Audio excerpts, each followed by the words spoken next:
pensa só, dentro do nosso corpo, agora mesmo, pode estar rolando uma batalha silenciosa.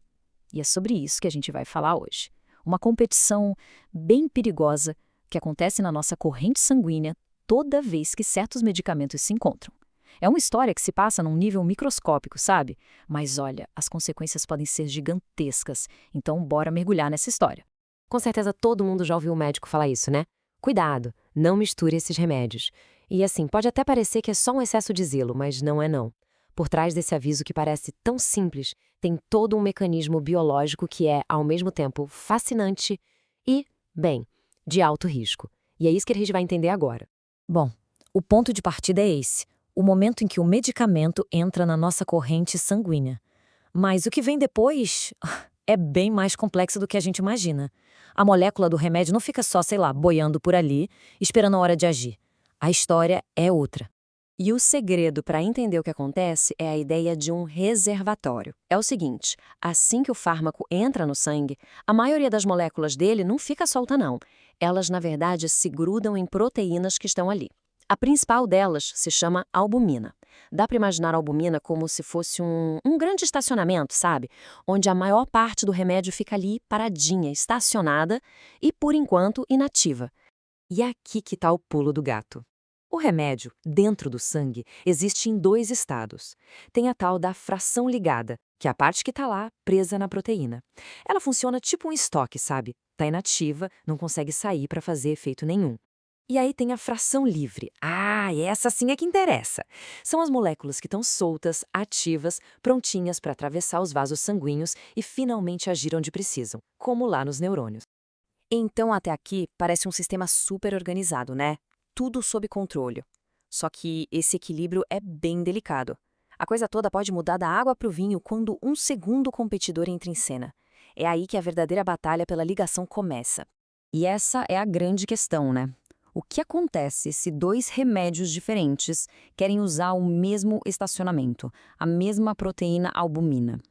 Bom, pode ter certeza que eles não vão formar uma filinha organizada esperando a sua vez. Eles vão literalmente brigar pelo mesmo lugar. Ok, vamos ver isso passo a passo para ficar bem claro. Primeiro, a gente tem o fármaco A, que está lá, tranquilo, ligado na proteína dele, nativo. De repente, entra na jogada o fármaco B, um novo concorrente. E aí, se esse fármaco B tiver mais química, mais afinidade pela proteína, ele simplesmente chuta o fármaco A para fora. O resultado? Uma liberação gigantesca e repentina do fármaco A, que agora está livre, ativo e em excesso no sangue. Pois é exatamente aí que mora o perigo. O nosso corpo estava preparado para lidar com uma certa quantidade de remédio livre, mas esse empurrão inesperado cria um pico que não estava no roteiro. Essa overdose, essa dose excessiva do fármaco ativo, pode simplesmente sobrecarregar o sistema e levar a efeitos colaterais bem sérios, ou pior, a toxicidade. Certo.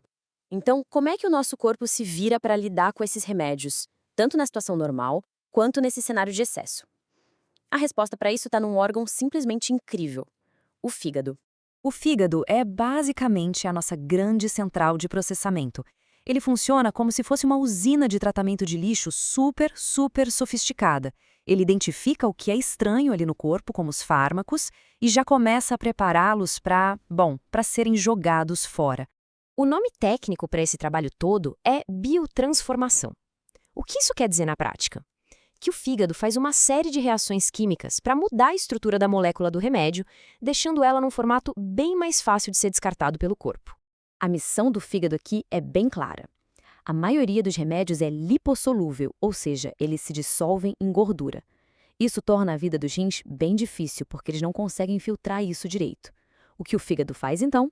Ele genialmente transforma essas moléculas em hidrossolúveis que se dissolvem em água. E aí sim, depois dessa transformação, os rins tiram de letra, filtram tudo do sangue e mandam embora pela urina. Certo, então a gente já viu a jornada, a batalha e a fase da limpeza. Agora vamos amarrar todas as pontas e entender de vez por que é tão importante conhecer essa dinâmica toda que acontece aqui dentro. Resumindo a ópera, então, um remédio tem duas formas no sangue, uma inativa, que é o estoque, e a outra ativa, que é a que faz o efeito. Segundo ponto, a competição por aquelas proteínas pode, perigosamente, aumentar a quantidade da forma ativa. E para nossa sorte, o fígado está lá, trabalhando sem parar para limpar a bagunça. Por isso que entender essa dinâmica, que é invisível aos nossos olhos, não é só uma curiosidade da ciência, é uma questão fundamental de segurança. E tudo isso leva a gente a uma última reflexão. Da próxima vez que alguém for tomar um simples comprimido, vale a pena lembrar que não é um ato tão simples assim. É o começo de uma dança complexa de moléculas, de uma batalha silenciosa onde o equilíbrio é a palavra-chave. O que parecia ser só tomar um remédio, na verdade é uma intervenção direta nessa nossa bioquímica interna, que é fantástica. Realmente, dá o que pensar, não é mesmo?